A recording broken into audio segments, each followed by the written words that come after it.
sentences you. You'll die in prison. I'm only 14! It's not fair! Oh, God! 8-year-old Jeremy Ringstaff was found dead in his family home on April 5, 2010, the victim of a drowning at the hands of his 14-year-old sister, Brittany Ringstaff. The suburban neighborhood of neatly maintained lawns and cookie-cutter homes became the unlikely setting for a crime that would shock the rapidly growing city nestled against the foothills of the Rocky Mountains. Parents hurried their children inside as police cars and an ambulance crowded the normally quiet street, their flashing lights cutting through the crisp spring air. What appeared at first to be a tragic accident would soon reveal itself as something far more sinister, a deliberate act born from teenage rage and a thirst for revenge. If this is your first time watching our channel, please take a moment to subscribe and let us know in the comments where you're watching from. Your support helps us continue to bring you these in-depth examinations of the most compelling true crime cases that challenge our understanding of human behavior.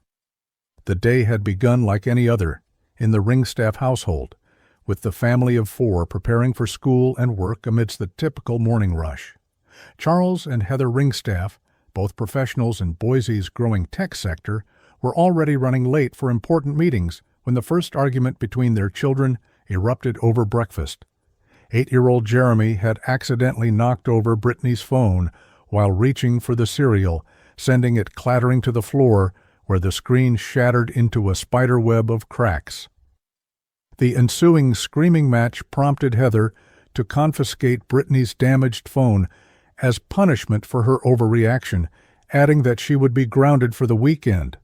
Brittany's face had contorted with rage as she stared at her younger brother, her hands shaking and her voice dropping to a dangerous whisper as she told him, "You'll pay for this."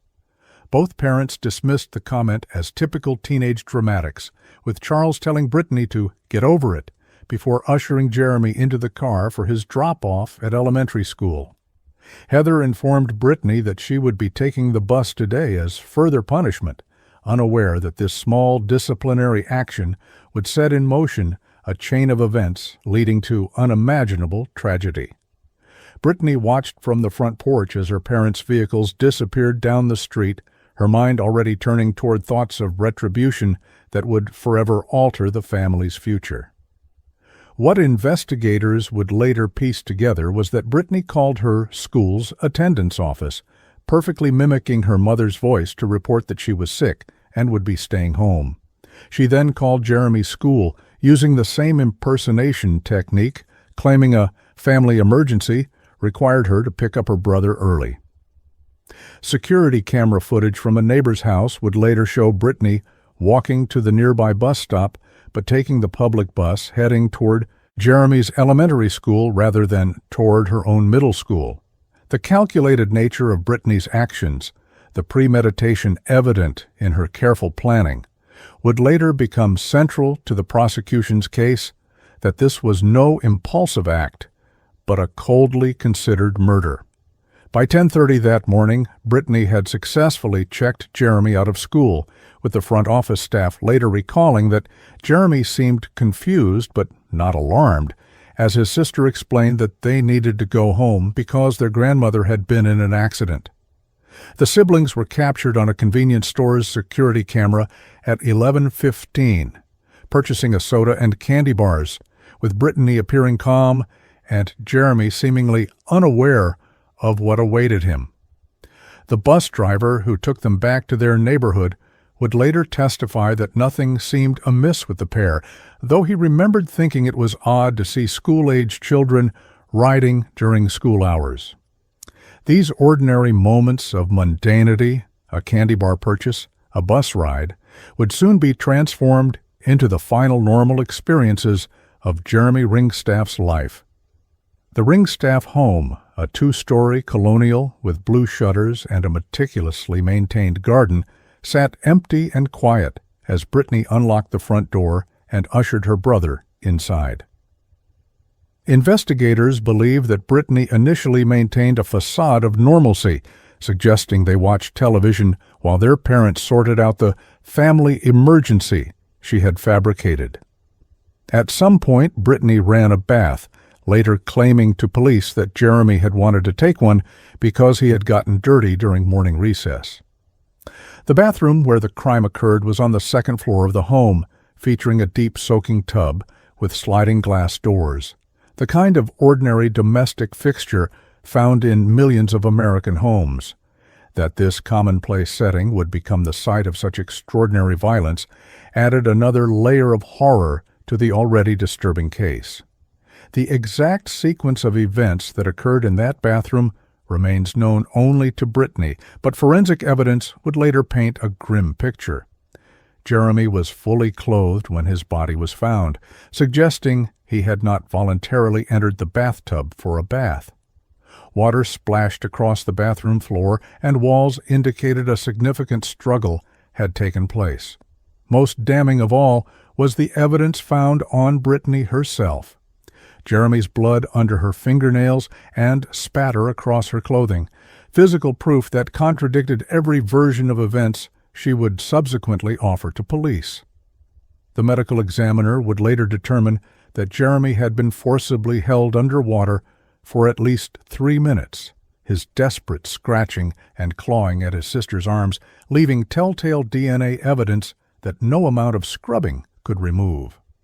Neighbors reported hearing nothing unusual from the Ringstaff house that morning, no screams, no signs of the life and death struggle occurring within its walls. The silence from the house as Jeremy fought for his final breaths would later be described by the prosecutor as the most chilling aspect of this case.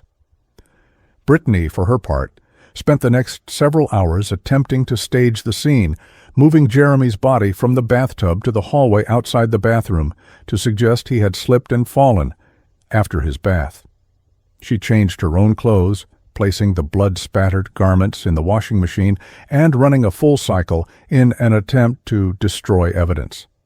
These attempts at covering her tracks, while methodical, revealed a 14-year-old's incomplete understanding of forensic science, a reality that would ultimately lead to her undoing.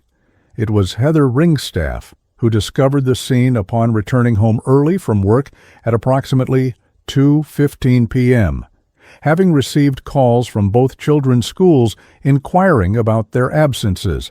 Her screams upon finding her son's lifeless body brought neighbors running to the house, where they discovered Heather attempting CPR on Jeremy's cold, blue-tinged form, while Brittany stood in the doorway, her expression described by witnesses as blank and eerily calm. One neighbor, a retired nurse, immediately recognized that Jeremy had been dead for some time, gently pulling Heather away from her son's body while another called 911. First responders arrived within minutes, but it was already far too late for Jeremy Ringstaff, who had been dead for approximately 3 hours by the time his mother found him. Jeremy Alexander Ringstaff was born on July 12, 2001, in Boise, Idaho, the second child of Charles and Heather Ringstaff, and a source of joy from his very first moments. Family photos displayed during the trial showed a smiling, gap-toothed boy with a mop of unruly brown hair and eyes that crinkled at the corners when he laughed, a laugh that his kindergarten teacher would later describe as so contagious it could turn around the mood of the entire classroom. Jeremy was small for his age, a fact that sometimes made him the target of playground teasing, but never seemed to diminish his boundless enthusiasm for life. Those who knew him spoke of a child who approached each day with wonder, whether he was examining rocks in the backyard or carefully constructing elaborate dinosaur dioramas in his bedroom. By the 3rd grade, Jeremy had developed a passionate interest in paleontology. His bedroom walls covered with posters of dinosaurs and his bookshelves filled with age-appropriate science books.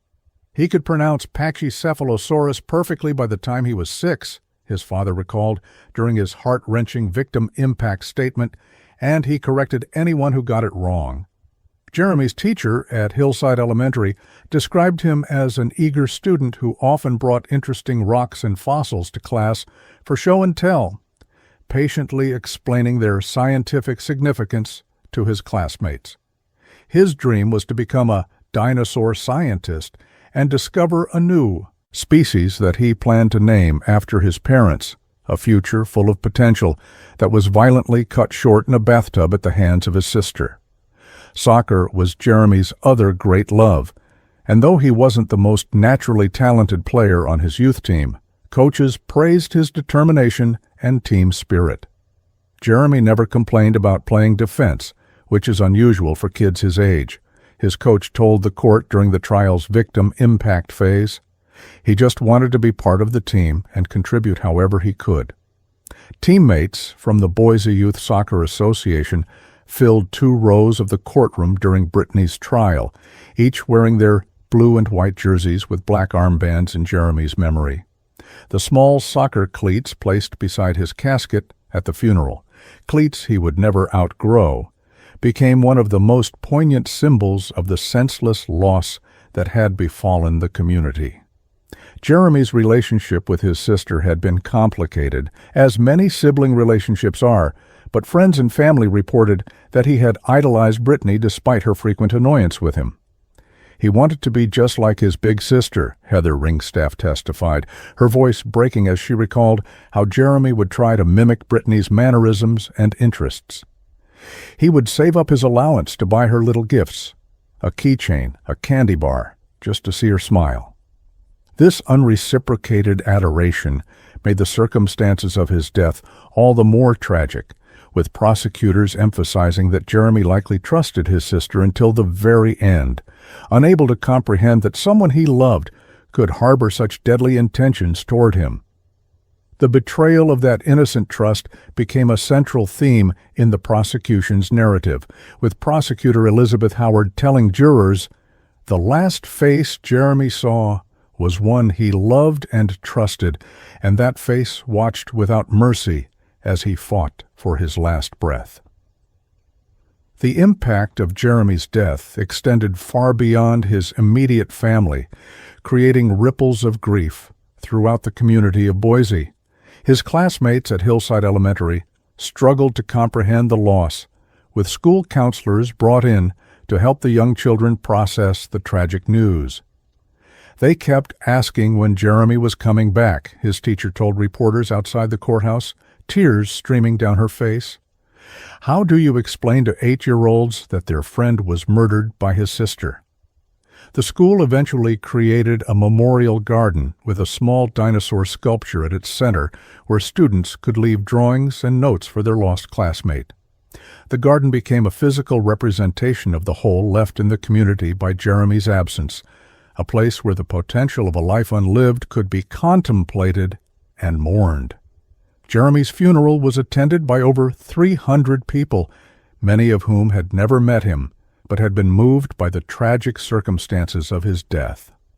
The local dinosaur museum, which Jeremy had visited on numerous field trips, sent a representative with a special fossil cast for Jeremy's parents, a gesture that acknowledged the passion that had defined much of the boy's short life. In his 8 years, Jeremy Ringstaff brought more joy and wonder to those around him than some people manage in a lifetime, the pastor said during the service. His curiosity about the world and his kind spirit will continue to inspire all who knew him. The small white casket, adorned with dinosaur stickers that Jeremy's friends had placed there, served as a stark reminder of the innocence that had been violently extinguished. In the months following Jeremy's death, his parents established a scholarship fund in his name, providing opportunities for elementary school students to attend science camps and participate in paleontological digs. "We wanted to ensure that Jeremy's love of discovery lives on," Charles Ringstaff explained during a community fundraiser for the foundation.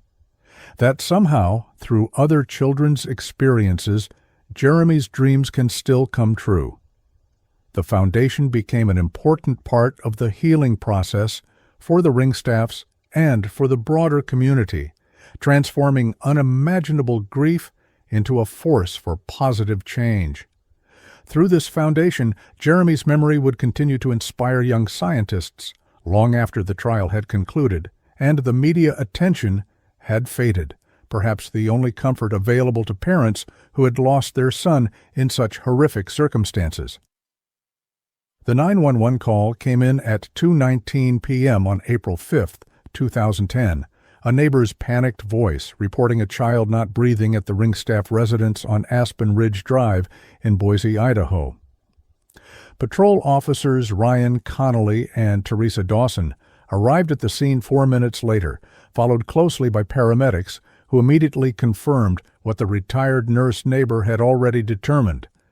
8-year-old Jeremy Ringstaff was deceased and had been for some time. The officers secured the scene, gently escorting a hysterical Heather Ringstaff to the living room while establishing a perimeter around the area where Jeremy's body lay. Brittany Ringstaff sat silently on the stairs, her face expressionless as she watched the commotion unfold around her brother's body, a demeanor that Officer Dawson would later describe in her report as unnervingly detached for a sibling witness. Detective Adrian Mitchell arrived at the scene at 2:43 p.m., a 15-year veteran of the Boise Police Department who specialized in crimes against children. The modest 2-story home with its neatly trimmed lawn and cheerful flower beds seemed an unlikely setting for the tragedy that had unfolded within its walls.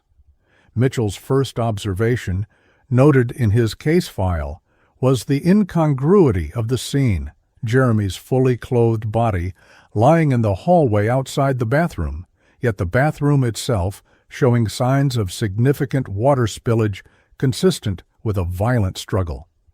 The physical evidence contradicted the apparent narrative from the first moment I entered the house, Mitchell would later testify during the trial. Nothing about the position of the body or the condition of the bathroom aligned with an accidental fall scenario. While paramedics respectfully covered Jeremy's body and crime scene technicians began their methodical documentation of the scene, Detective Mitchell conducted his preliminary interview with Brittany in the family's living room. Brittany's initial account was that she had stayed home from school with a mild fever and that Jeremy had come home early, complaining of feeling sick as well. According to this first version, Brittany claimed she had been in her bedroom when she heard a thud, rushed to the bathroom, and found Jeremy unconscious on the floor, apparently having slipped after taking a bath. Mitchell noted in his report that Brittany maintained poor eye contact throughout this recitation, her voice monotone and her responses seeming rehearsed. She showed no visible signs of the fever she claimed had kept her home from school, Mitchell wrote, and could not explain why Jeremy was fully clothed if he had just taken a bath. The foundational clue that would ultimately break the case emerged during this initial phase when crime scene technician Melissa Kwan noticed what appeared to be dried blood under Brittany's fingernails and small bloodstains on the cuffs of her sweatshirt. When questioned about these observations, Brittany claimed the blood must have gotten on her when she tried to help Jeremy after finding him. Yet this explanation contradicted her earlier statement that she had only called for her mother without touching her brother. Detective Mitchell, recognizing the significance of this physical evidence, immediately requested that Brittany's clothing be collected and her hands swabbed for DNA testing. The presence of the victim's blood under the suspect's fingernails became our first solid indication that this was no accident, Mitchell later explained during a press conference after the trial. It was the thread that, when pulled, would unravel her entire fabricated narrative. The initial examination of Jeremy's body by the responding medical examiner, Dr. Priya Sharma, revealed several concerning findings that further contradicted Brittany's account of an accidental fall. Jeremy's clothes were damp but not soaking wet, suggesting he had not just emerged from a bath. More significantly, Dr. Sharma identified several fresh scratches on Jeremy's arms and bruising around his shoulders, consistent with someone forcibly holding him down. The pattern of bruising on the victim's upper body is consistent with restraint, Dr. Sharma noted in her preliminary report filed from the scene, and the scratches appear defensive in nature, as if the victim was trying to free himself from someone's grip. These observations, combined with the blood evidence found on Brittany, prompted Detective Mitchell to request a full forensic autopsy as quickly as possible. While the investigation at the Ringstaff home continued, officers were dispatched to both children's schools to verify Brittany's story about them both being ill. The inconsistencies mounted rapidly as school administrators confirmed that Brittany had called in pretending to be her mother, then later called Jeremy's school to have him released into her care under false pretenses. Security footage from the elementary school showed Brittany signing Jeremy out at 10:15 a.m., appearing calm and collected as she explained to the front desk staff that there was a family emergency. The premeditated nature of these actions cast an even more sinister light on the events of that day, suggesting not a momentary loss of control, but a calculated plan set in motion hours before Jeremy's death. These discoveries transformed what might have initially been considered a case of impulsive violence into something far more disturbing, a deliberately planned homicide carried out by a 14-year-old girl. The Ringstaff home yielded additional evidence as crime scene technicians conducted their thorough examination of the premises. In the washing machine, they discovered a set of Brittany's clothes, a pink t-shirt and jeans, still wet from a recent cycle. Chemical testing revealed traces of blood that had survived the washing, blood that would later be confirmed as Jeremy's.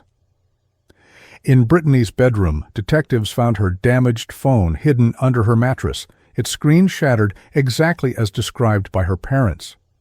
A review of the phone's contents would reveal a series of increasingly angry text messages sent to friends that morning, with Brittany writing, "I hate him so much right now, and he's going to be sorry he ever touched my stuff." The digital trail of rage, combined with the physical evidence, began to paint a clear picture of motive and opportunity that would form the backbone of the prosecution's case. Charles Ringstaff arrived home at approximately 4:30 p.m. to find his house transformed into a crime scene, his son's body being removed by the medical examiner and his wife sedated by paramedics after collapsing from shock. Detective Mitchell described the father's reaction as the purest form of grief I've witnessed in 15 years of law enforcement, as Charles Ringstaff fell to his knees in the front yard, a primal wail escaping his lips that neighbors said would haunt them for years to come. It was in the midst of this chaos that Brittany was formally taken into custody, not yet under arrest, but transported to the Boise Police Department for further questioning. As she was escorted to the police vehicle, a neighbor reported hearing Brittany mutter, "It wasn't supposed to go this far," a statement that would later be introduced at trial as evidence of her awareness of her actions. At the Boise Police Department, with a juvenile advocate present, Brittany was interviewed in a specialized room designed for questioning minors with appropriate recording equipment and child-friendly furnishings. It was during this second interview that Brittany's story began to change in subtle but significant ways, a development that experienced investigators like Detective Mitchell recognized as a classic sign of deception. In this version, Brittany claimed that Jeremy had been running in the bathroom despite her warnings, slipped and hit his head on the tub, then fell face first into the water. When questioned about why she hadn't immediately called 911, Brittany claimed she panicked and tried to help him herself, explaining that was how his blood got under her fingernails. The shifting narrative, combined with her flat affect and lack of emotional response appropriate to the situation, raised additional psychological red flags for the investigative team. By nightfall on April 5th, the preliminary autopsy results provided the final piece of evidence needed to formally charge Brittany Ringstaff with her brother's murder. Dr. Sharma's detailed examination confirmed that Jeremy had died from drowning with water in his lungs and the specific pattern of physical trauma consistent with being forcibly held underwater. The victim's injuries are inconsistent with an accidental fall, Dr. Sharma stated in her report. The bruising pattern on the shoulders and upper back indicates downward pressure was applied while the victim was prone in water, and the defensive scratches on the arms suggest he was consciously fighting against this restraint. With this medical confirmation, combined with the blood evidence, school records, and Brittany's contradictory statements, Detective Mitchell formally arrested Brittany Ringstaff at 9:42 p.m., charging her with first-degree murder in the death of her brother. The morning after Jeremy Ringstaff's death, Boise awakened to headlines that sent shockwaves through the community. 14-year-old girl suspected in brother's drowning death. The clean-cut, family-friendly city, nestled against the Rocky Mountain foothills, known more for its outdoor recreation and burgeoning tech industry than for violent crime, struggled to process the news that a child had allegedly murdered his sibling. Local news vans lined Aspen Ridge Drive as neighbors gathered in small clusters, their hushed conversations punctuated by phrases like, "seemed like such a normal family," and "never would have imagined."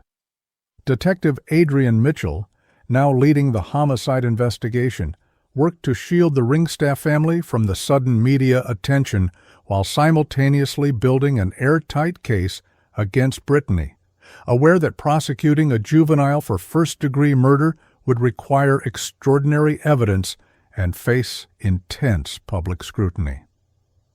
At the Ada County Juvenile Detention Center, Brittany Ringstaff spent her first night in custody under suicide watch. Though staff reported she showed little emotion and slept soundly. Juvenile justice counselors noted in their intake assessment that Brittany exhibited flat affect inconsistent with the traumatic circumstances and a concerning lack of empathy when discussing her brother's death. The initial psychological evaluation, conducted the morning after her arrest, revealed a teenager of above-average intelligence with no prior history of violent behavior or significant disciplinary problems at school. What makes this case particularly disturbing, Dr. Melissa Rivera, the forensic psychologist assigned to Brittany's evaluation, would later testify, is that there were no obvious red flags in her background that would have predicted such extreme violence, no history of animal cruelty, no previous assaults, no pattern of escalating aggression that might have warned her parents or teachers. The forensic evidence against Brittany continued to mount, as laboratory analysis confirmed that the blood under her fingernails and on her clothing belonged to Jeremy Ringstaff.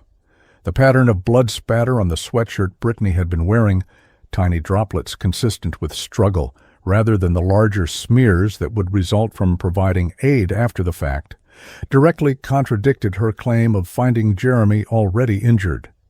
Most damning was the discovery of bathwater residue mixed with blood under Brittany's fingernails, a combination that forensic technicians determined could only have occurred if her hands were in contact with Jeremy while he was in the water. This physical evidence tells a clear story, prosecutor Elizabeth Howard would later explain to the grand jury. Brittany Ringstaff's hands were on her brother while he was bleeding in that bathtub, not afterward, as she claims. Detective Mitchell's team made a crucial discovery when reviewing the data extracted from Brittany's damaged phone. While the screen was shattered, the device itself was still functional, and digital forensic specialists were able to recover a series of text messages sent to Brittany's friend Madison in the hours before Jeremy's death. "My stupid brother broke my phone and now I'm grounded for the weekend," read one message sent at 7:42 a.m. "Parents always take his side. He gets away with everything." A message sent at 8:15 a.m. after her parents had left was even more disturbing. "I'm going to make him sorry he was ever born." When interviewed, Madison told investigators she hadn't taken the threats seriously, as Brittany had a habit of making dramatic statements when angry. "I thought she just needed to vent," the visibly shaken teenager told Detective Mitchell. "I never imagined she would actually hurt Jeremy." As investigators continued their methodical work, another inconsistency emerged regarding the positioning of Jeremy's body. Crime scene photographs showed water pooled in the hallway outside the bathroom, but the pattern of water suggested the body had been dragged or moved after death rather than having fallen there naturally. Furthermore, lividity, the settling of blood in a deceased person's body, indicated Jeremy had been lying face down for some time after death, not in the position in which his mother found him. The evidence clearly shows that Brittany moved her brother's body after he was already deceased. Forensic specialist Derek Winters testified at the preliminary hearing. She positioned him in the hallway to support her story about him slipping and falling after a bath, but the physical evidence tells a different story, one where Jeremy died in that bathtub and was then moved to stage an accident. The medical examiner's final report, released 1 week after Jeremy's death, provided the most complete picture of his final moments. Dr. Sharma determined that Jeremy had been forcibly held underwater for at least 3 minutes, with bruising patterns on his back and shoulders consistent with someone kneeling on him to maintain the necessary pressure. The victim's lungs contained bath water, and the pattern of contusions indicates he was face down in the tub while significant downward force was applied to his upper body, the report stated. The defensive wounds on his arms and hands show he was conscious and struggling throughout much of this ordeal. This clinical description of Jeremy's final struggle painted a horrific picture for investigators. A small boy fighting for his life against a sister nearly twice his size, his final moments filled with terror and betrayal. Detective Mitchell's interviews with the ring staff's neighbors yielded additional evidence contradicting Brittany's version of events. Retired teacher Margaret Lawson, who lived next door, reported hearing what she described as a child's screams, followed by a loud splash and thud around 11:30 a.m. on the day of the murder. "I considered calling to check if everything was all right," Mrs. Lawson told investigators, "but then it got quiet, and I assumed whatever game they were playing had settled down." Another neighbor, college student Jason Torres, reported seeing Brittany through the bathroom window as he was retrieving his mail, describing her as leaning over the bathtub with her whole body like she was reaching for something heavy. These witness accounts, while fragmentary, helped investigators establish a more precise timeline of Jeremy's final moments and further eroded Brittany's claim that she had merely discovered her brother after an accidental fall. Brittany's behavior in the hours between Jeremy's death and her mother's return home became another focus of the investigation. Security footage from the family's home alarm system showed Brittany making multiple trips to the laundry room, consistent with her efforts to wash the clothes she had been wearing during the murder. Phone records indicated she had searched online for "How long does it take to drown?" and "Can you die from hitting your head in bathtub in the hours before the murder?" searches that the prosecution would later cite as evidence of premeditation, perhaps most. Disturbing was the discovery that Brittany had spent nearly an hour watching television after cleaning up the scene, even making herself a sandwich, while her brother's body lay in the hallway. This cold detachment from the gravity of her actions struck investigators as particularly chilling. With Detective Mitchell noting in his case file, the suspect's behavior shows a profound disconnect between her actions and normal human emotional response. As the case against Brittany solidified, prosecutors faced the difficult decision of whether to try her as an adult, given the premeditated nature of the crime. Idaho law permitted juveniles as young as 14 to be tried as adults for murder, but such decisions always generated intense public debate about the culpability and rehabilitation potential of teenage offenders. After reviewing the substantial evidence of planning, the calculated way Brittany had orchestrated events to be alone with Jeremy, and her attempts to cover up the crime afterward, District Attorney Victor Ramirez announced at a press conference that Brittany Ringstaff would indeed be charged as an adult with first-degree murder.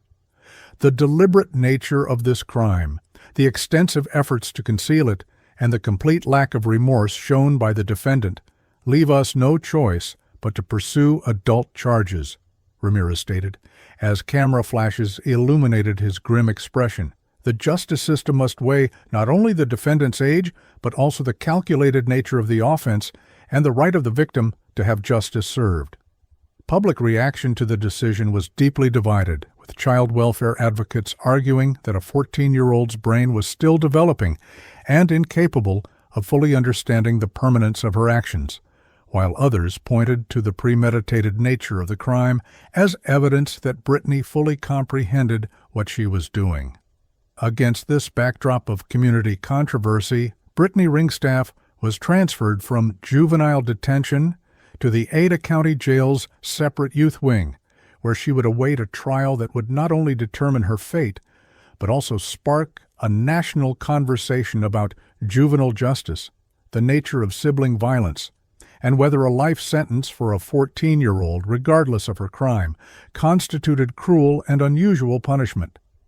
The clean-cut city of Boise, with its family-friendly reputation, now found itself at the center of a case that would challenge fundamental assumptions about childhood innocence and the capacity for evil in the very young. In the weeks following Brittany Ringstaff's arrest, the Boise Police Department and the Ada County Prosecutor's Office worked in careful coordination to build what prosecutor Elizabeth Howard called an airtight case that could withstand the inevitable scrutiny that comes with charging a juvenile as an adult. The modest police headquarters on South Cole Road became the nerve center for an investigation that grew increasingly complex as detectives pieced together the psychological and physical evidence that had led to Jeremy Ringstaff's death. Forensic teams methodically processed the physical evidence collected from the Ringstaff home, while digital specialists worked to recover deleted messages and search histories from Brittany's damaged phone. The developing case revealed a disturbing progression from sibling resentment to calculated murder, with the broken phone serving not merely as a trigger but as a symbol of the deeper dysfunction that had been brewing beneath the surface of the seemingly normal family. The forensic analysis of the bathroom where Jeremy died yielded crucial evidence that contradicted every version of events Brittany had provided. Water pattern analysis showed significant splashing consistent with a struggle, with water droplets found on the ceiling and walls in a pattern that forensic specialist Angela Rodriguez described as unmistakable evidence of a violent altercation. Trace evidence collected from the bathtub drain included skin cells from beneath Jeremy's fingernails, indicating he had desperately clawed at the porcelain in an attempt to pull himself up from the water. Most damning was the recovery of a single strand of Brittany's hair clutched in Jeremy's right hand, evidence that he had grabbed at his attacker during the final moments of his life. These physical findings tell us that Jeremy fought hard for his life, Rodriguez testified during the preliminary hearing. The evidence in that bathroom speaks for him now, telling us clearly that this was no accident, but a prolonged, terrifying struggle against someone he should have been able to trust. The full autopsy results provided by Dr. Sharma painted an even more disturbing picture of Jeremy's final moments. The small body on the examination table told a story of desperate resistance, with defensive wounds on his hands and forearms indicating he had tried to protect himself from his attacker.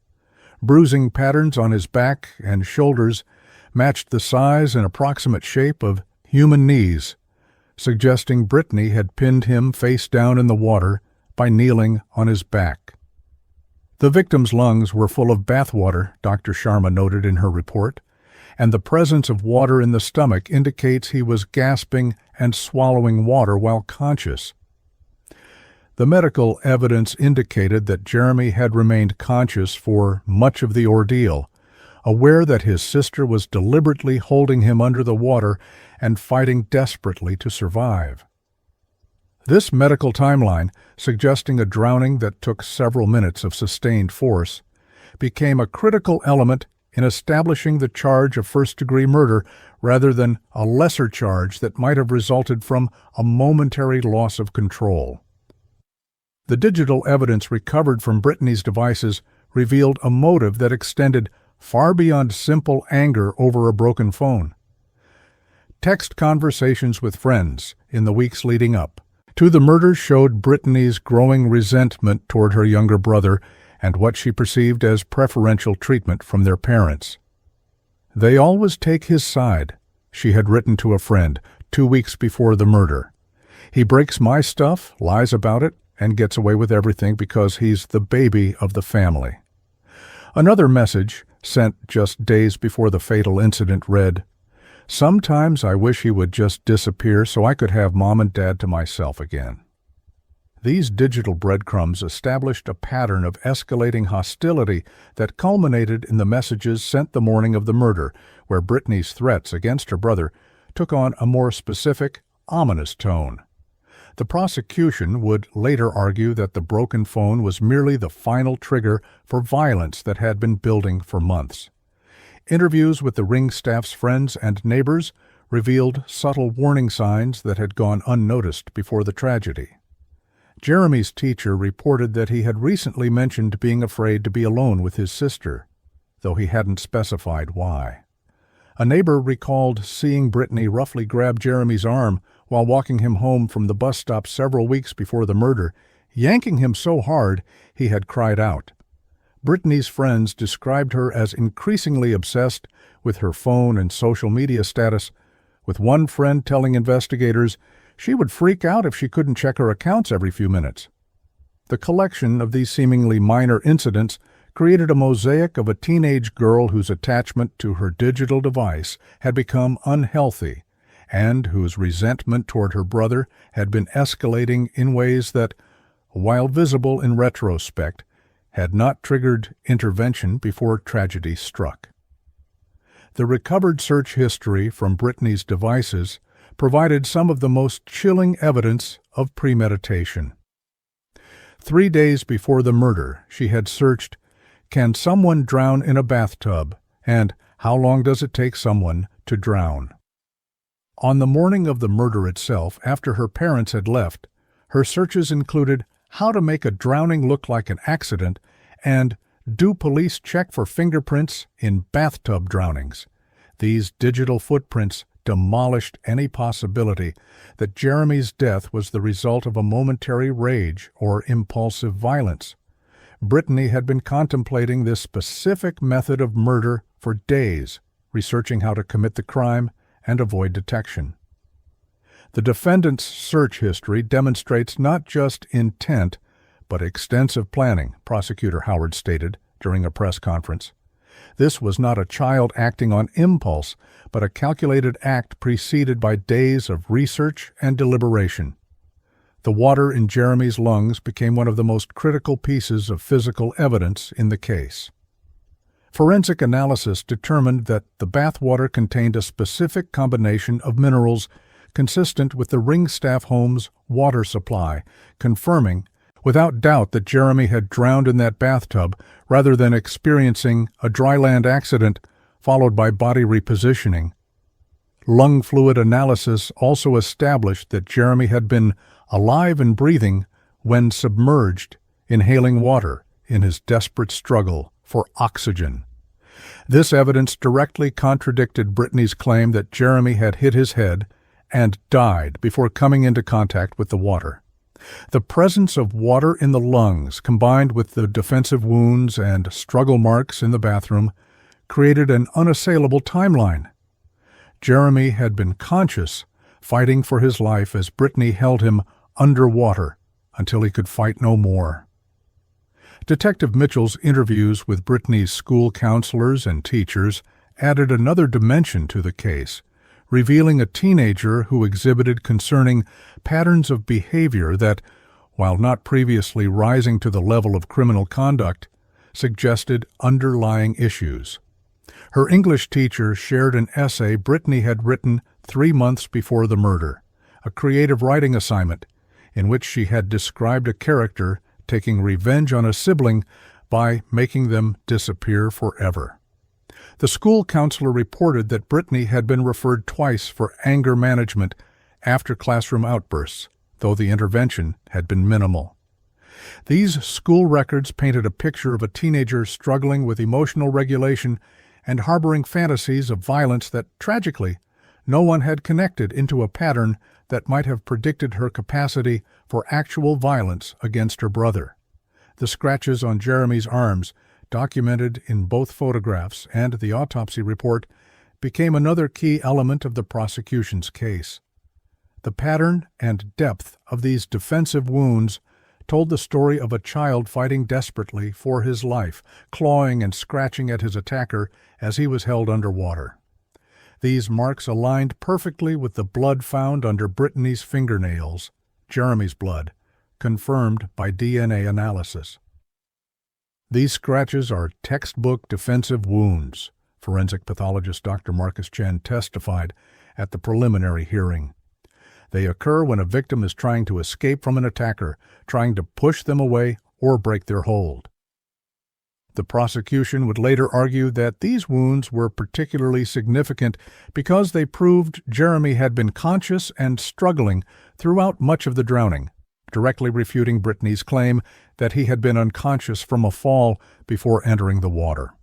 As the investigation continued, prosecutors faced the challenge of explaining how a 14-year-old girl with no prior criminal history could commit such a calculated act of violence against her own brother. Forensic psychologist Dr. Elaine Winters, brought in to evaluate Brittany, provided a troubling assessment. What we're seeing is not mental illness in the traditional sense, but rather a perfect storm of adolescent rage, poor impulse control, and a profound lack of empathy. Dr. Winters noted that Brittany showed signs of narcissistic tendencies, placing her own desires and perceived slights above all other considerations. The broken phone represented her social lifeline and status symbol, Dr. Winters explained in her report. When Jeremy's actions led to both the physical breaking of the phone and the punishment of being grounded, Brittany experienced this as an intolerable attack on her identity and autonomy. This psychological profile would become central to the prosecution's narrative about the motive behind Jeremy's murder, a teenage girl whose rage over a broken possession and punishment led her to the ultimate act of revenge against the person she blamed. The Ada County Juvenile Detention Center, a modern facility designed with muted colors and open spaces to appear less institutional than adult jails, became Brittany Ringstaff's home following her formal arrest on the evening of April 5, 2010. The 14-year-old was processed through a system designed for youthful offenders, her small frame dwarfed by the standard-issue gray sweatshirt and pants, as officers took her fingerprints and intake photograph.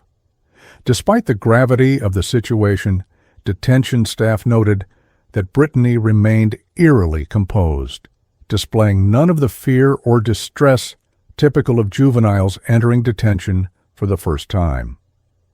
Most kids are terrified when they come through those doors, Juvenile Detention Officer Marcus Garcia would later testify.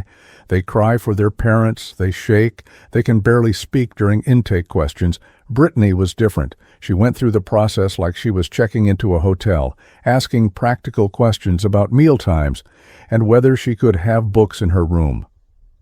The initial interrogation of Brittany Ringstaff began at 10:15 a.m. on April 6th, following a night in which detention center staff reported she slept soundly with no signs of distress.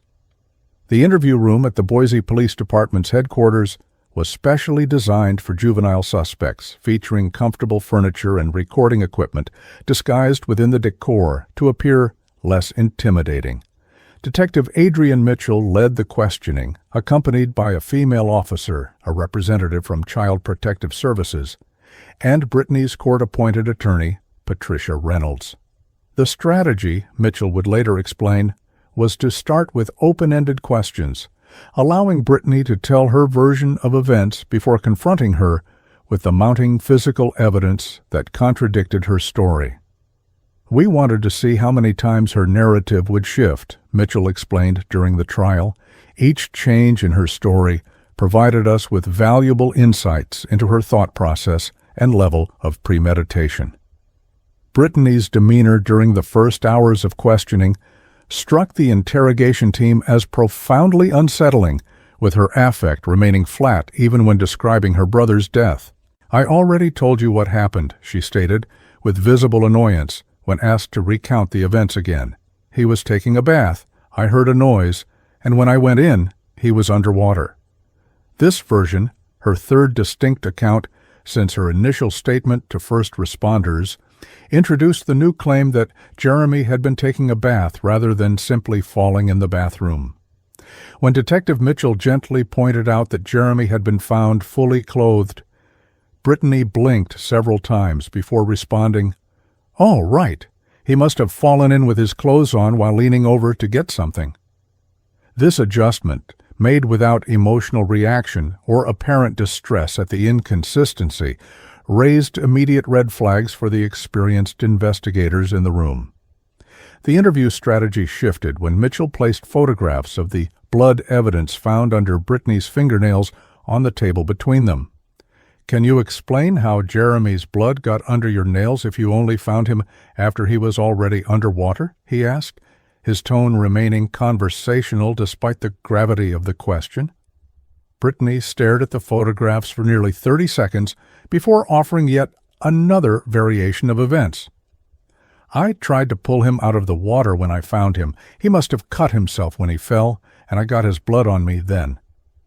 The explanation failed to account for the fact that drowning victims typically don't bleed, nor did it explain the specific pattern of blood spatter found on her clothing, details Mitchell deliberately held back, allowing Brittany to continue constructing an increasingly implausible narrative that contradicted the physical evidence. 4 hours into the interrogation, with Brittany having offered 4 distinct and contradictory versions of events, Mitchell changed tactics and presented her with the text messages recovered from her phone. "You texted your friend at 8:15 a.m. saying you were going to make Jeremy sorry he was ever born," Mitchell stated, sliding a printout across the table. 3 hours later, your brother was dead. That's quite a coincidence, isn't it?" For the first time, Brittany's composure visibly cracked, her eyes darting to her attorney as her hands began to tremble slightly. "I didn't mean it literally," she insisted, her voice rising. "Everyone says stuff like that when they're mad." The shift in her demeanor was subtle but noticeable to the trained observers in the room, a hairline fracture in the calm facade she had maintained since her arrest. The interrogation reached a critical turning point when Mitchell presented Brittany with the evidence of her internet searches about drowning in the days before Jeremy's death. "Brittany, these searches were made from your accounts on 3 separate days," Mitchell said, his voice remaining calm and matter-of-fact. "You researched how long it takes someone to drown, whether drowning can be made to look accidental, and whether police check for fingerprints in bathtub drownings. These searches were made before your brother died in exactly the manner you were researching." Brittany's response was to stare silently at the table for nearly 2 minutes, her attorney whispering something in her ear that the microphones couldn't capture.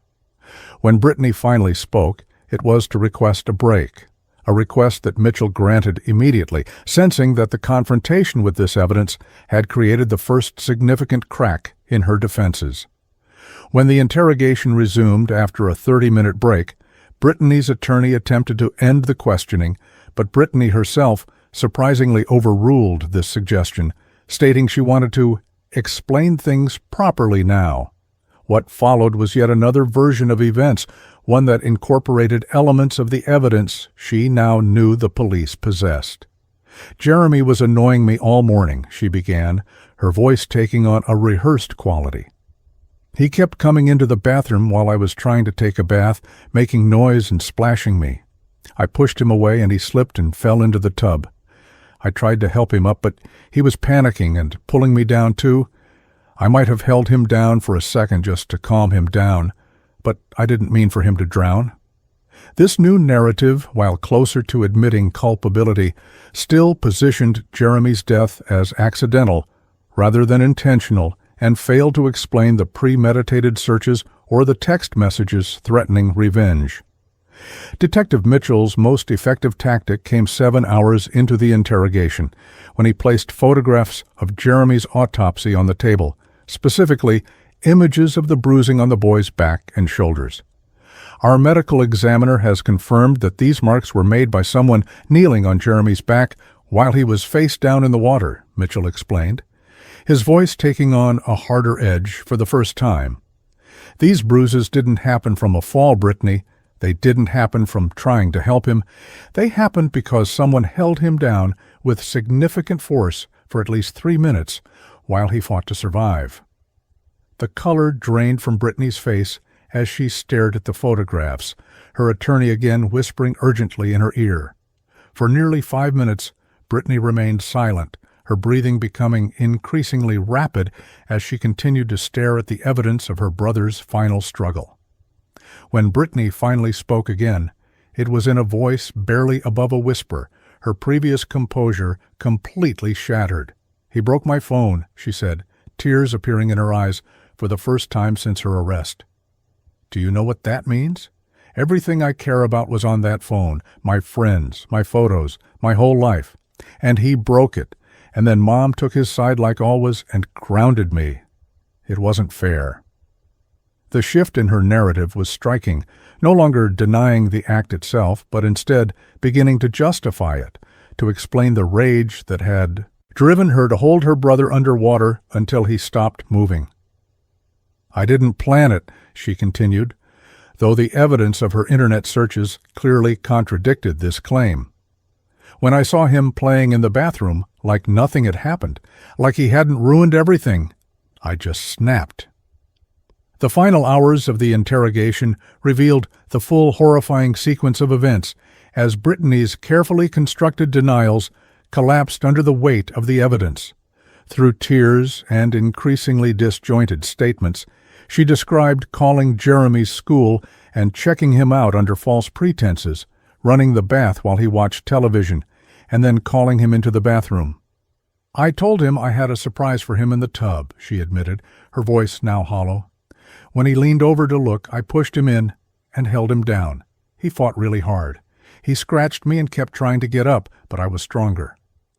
The clinical detachment with which she described these actions, even as tears streamed down her face, struck the interrogation team as particularly disturbing. Brittany seemed to be crying not for Jeremy or out of remorse, but from the realization that she had been caught and would face consequences.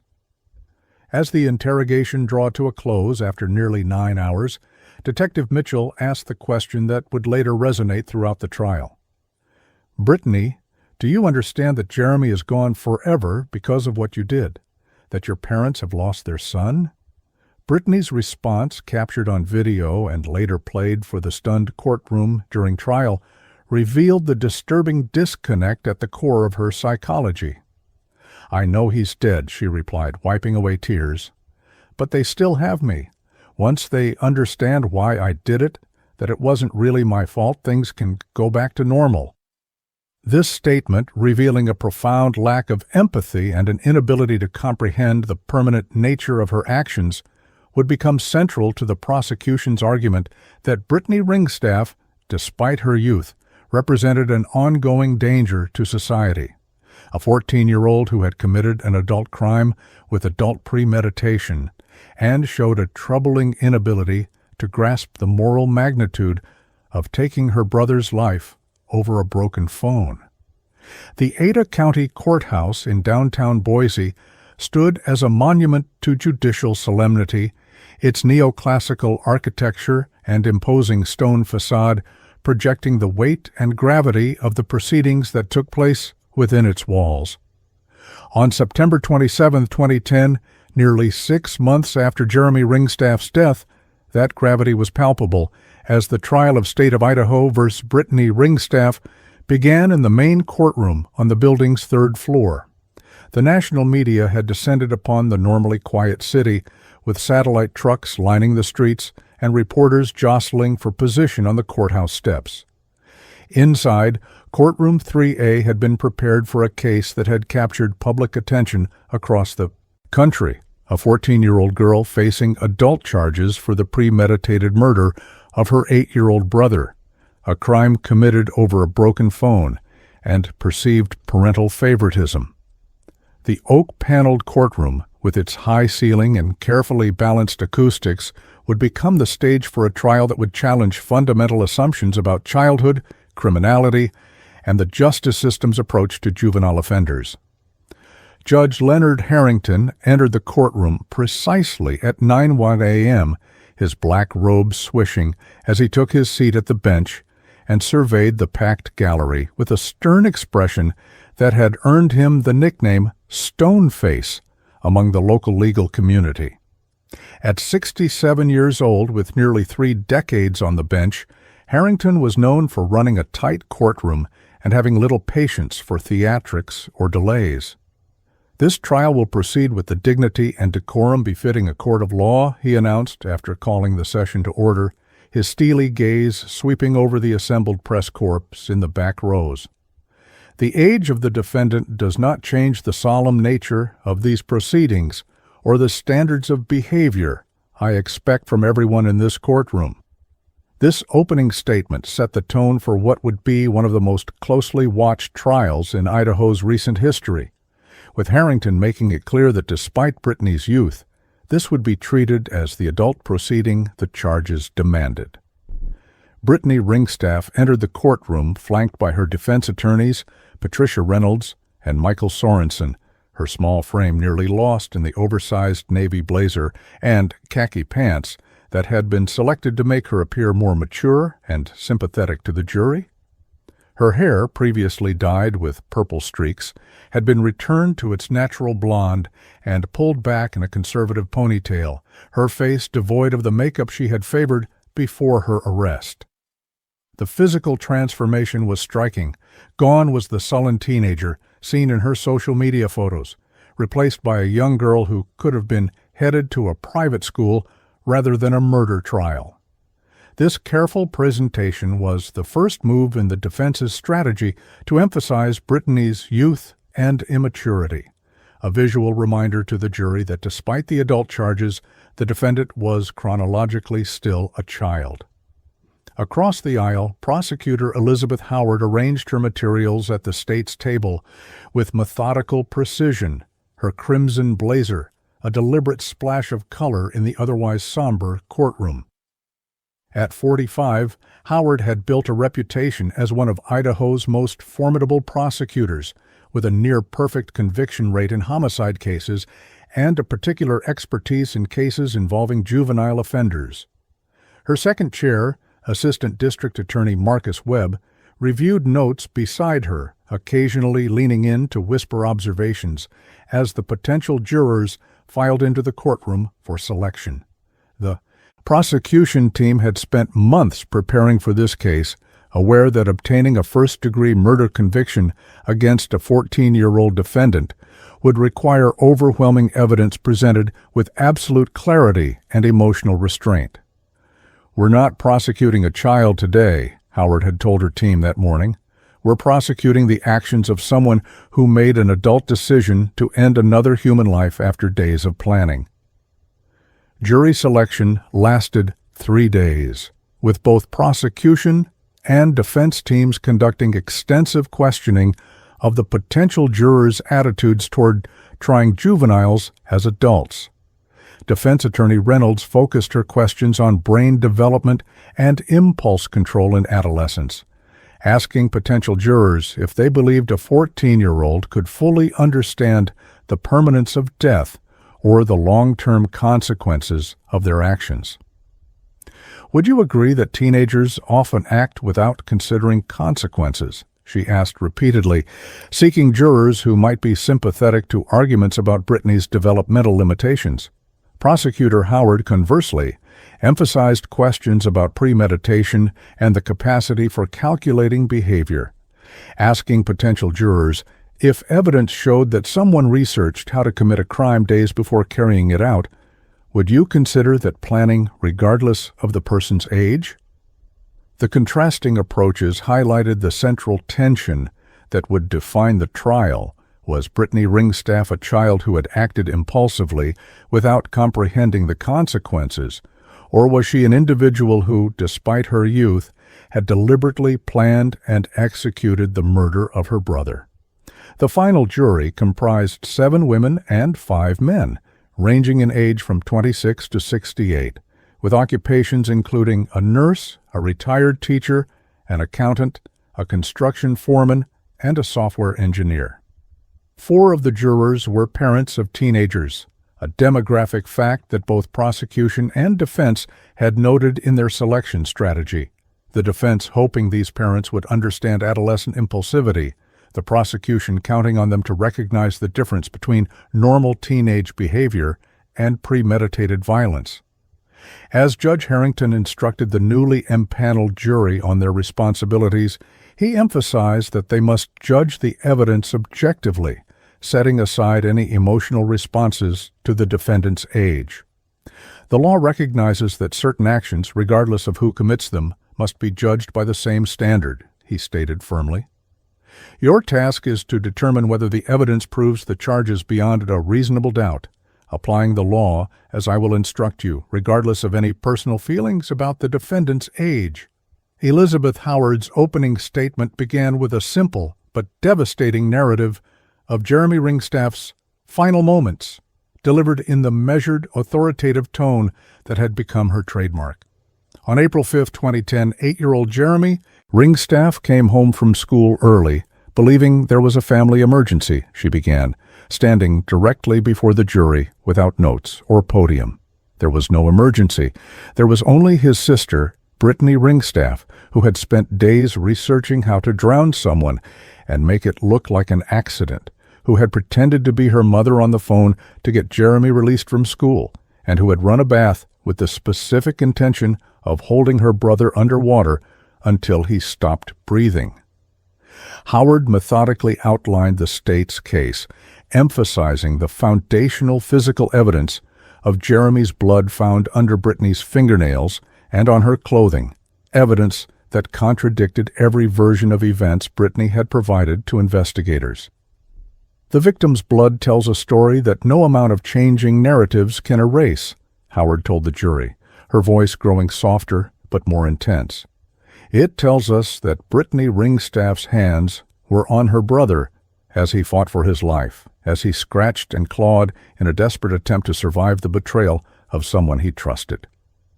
Howard's opening continued with a detailed timeline of the premeditation evidence, from Brittany's internet searches days before the murder to her text messages, threatening to make Jeremy sorry he was ever born the morning of his death.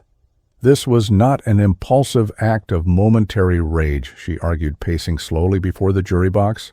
This was the culmination of planning, of research, of calculated decisions made over multiple days, all stemming from a motive that would seem trivial to most of us, a broken phone and a weekend grounding.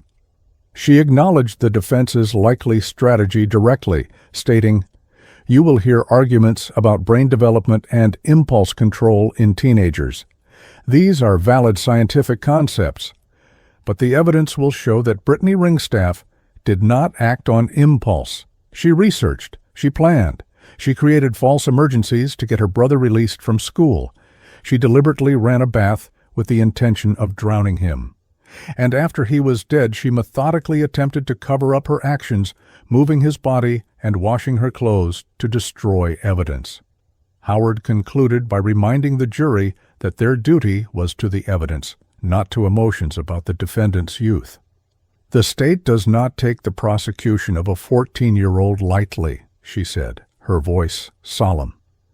"But Jeremy Ringstaff's life mattered, his future mattered, and the calculated manner in which that future was stolen from him demands justice under the law."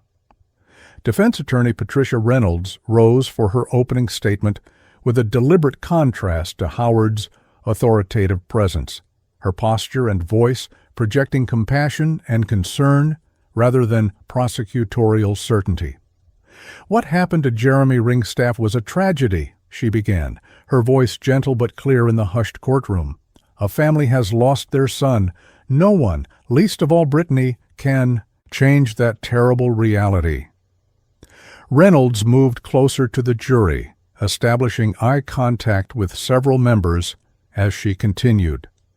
"But there is another tragedy unfolding in this courtroom today, the tragedy of a justice system that would treat a 14-year-old child as an adult, ignoring everything we know about adolescent brain development and decision-making capacity." This framing established the defense's core strategy, not to deny that Brittany had caused Jeremy's death, but to challenge the notion that she possessed the adult capacity for premeditation and full comprehension of her actions that first-degree murder charges required. Reynolds continued by drawing the jury's attention to scientific research on adolescent brain development, explaining that the prefrontal cortex, the brain region responsible for impulse control and understanding long-term consequences, is not fully developed until the mid-20s. The evidence will show that Brittany Ringstaff, like all teenagers, had a brain physically incapable of the kind of calculated premeditation the prosecution suggests, Reynolds argued. What appears as planning to an adult perspective is often, in teenagers, simply the extension of magical thinking, the belief that actions won't have permanent consequences, that somehow things will work out. She addressed the internet searches directly, suggesting they represented Brittany's fantasy life rather than actual planning. Teenagers research all manner of disturbing topics, she told the jury. They explore dark ideas, imagining scenarios they never intend to enact. Brittany's searches were a manifestation of anger and fantasy, not evidence of a murder plan. The defense opening concluded with a direct appeal to the jury's sense of proportionality and justice. "The prosecution wants you to see Brittany as a calculating murderer who happens to be 14, Reynolds said, her voice dropping to ensure the jury leaned forward to listen. "I ask you to see her as she truly is, a 14-year-old child whose still developing brain led her to make a terrible, impulsive mistake in a moment of rage she could neither understand nor control." Reynolds acknowledged the gravity of Jeremy's death, but argued that the appropriate response lay in juvenile rehabilitation, not adult punishment. "Justice is not served by discarding the fundamental differences between adult and adolescent minds," she concluded. "Justice is not served by locking a child away for life because of actions her developing brain could not fully comprehend. Justice demands that we respond to this tragedy with wisdom and an understanding of who Brittany truly was on April 5, 2010, not an adult making adult decisions, but a child whose brain physically could not process the full reality and permanence of her actions." Judge Harrington called for a brief recess before the first witnesses would be called, and as the jury filed out, the gallery erupted in hushed conversations about the contrasting narratives presented in the opening statements. Charles and Heather Ringstaff sat in the front row behind the prosecution table, their faces drawn with grief and exhaustion, having made the difficult decision to attend the trial despite the emotional toll of hearing the details of their son's death, recounted in clinical detail. Across the aisle, Brittany's maternal grandparents occupied the seats behind the defense table, the only family members who had publicly stood by her since her arrest. The physical division of the courtroom mirrored the philosophical divide at the heart of the case. A 14-year-old on trial for an adult crime, caught between two systems of justice with fundamentally different assumptions about culpability, development, and the purpose of punishment. As the recess ended and the jury returned to their seats, Prosecutor Howard called her first witness, Detective Adrian Mitchell, who would guide the jury through the physical evidence collected at the crime scene and explain how the victim's blood found on Brittany's clothing and under her fingernails became the foundational clue that unraveled her carefully constructed narrative. The trial of State of Idaho versus Brittany Ringstaff was officially underway, a case that would not only determine the fate of a 14-year-old defendant, but also spark a national conversation about juvenile justice, brain development, and whether a legal system designed for adults could ever truly deliver justice when the accused was still a child. In Boise, Idaho, a city known more for its outdoor recreation than its violent crime, the courthouse had become ground zero for one of the most complex moral and legal questions facing the American justice system: how to respond when a child commits an adult crime for what appears to be the most trivial of motives. The 8th day of the trial began with a palpable tension in courtroom 3A, as prosecutor Elizabeth Howard called the state's expert witness in forensic pathology, Dr. Priya Sharma, to the stand. Dr. Sharma entered with the confident bearing of someone accustomed to testifying in high-profile cases, her credentials establishing her as the chief medical examiner for Ada County, with over 15 years of experience and more than 2,000 autopsies performed. The courtroom fell silent as Howard methodically led Dr. Sharma through her background and qualifications before turning to the subject of Jeremy Ringstaff's autopsy.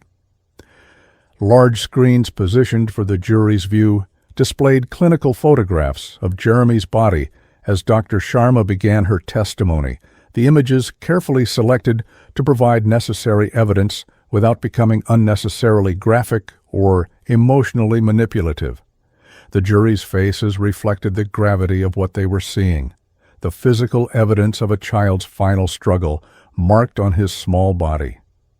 Dr. Sharma's testimony focused primarily on the pattern of bruising found on Jeremy's back and shoulders, bruises that she identified as consistent with someone kneeling or applying significant downward pressure while the victim was face down in water. These contusions have a distinct pattern, she explained, using a laser pointer to indicate specific areas on the displayed photographs. The larger bruises here and here are consistent with knee pressure, while these smaller, more concentrated bruises are consistent with fingertip pressure around the upper shoulders and neck. When Howard asked if these injuries could have resulted from an accidental fall, Dr. Sharma's response was unequivocal. No. The distribution, intensity, and pattern of these bruises are inconsistent with any accidental scenario. They indicate deliberate, sustained force applied from above while the victim was prone in water. This testimony directly contradicted every version of events Brittany had provided, establishing through physical evidence that Jeremy had been deliberately held underwater with significant force.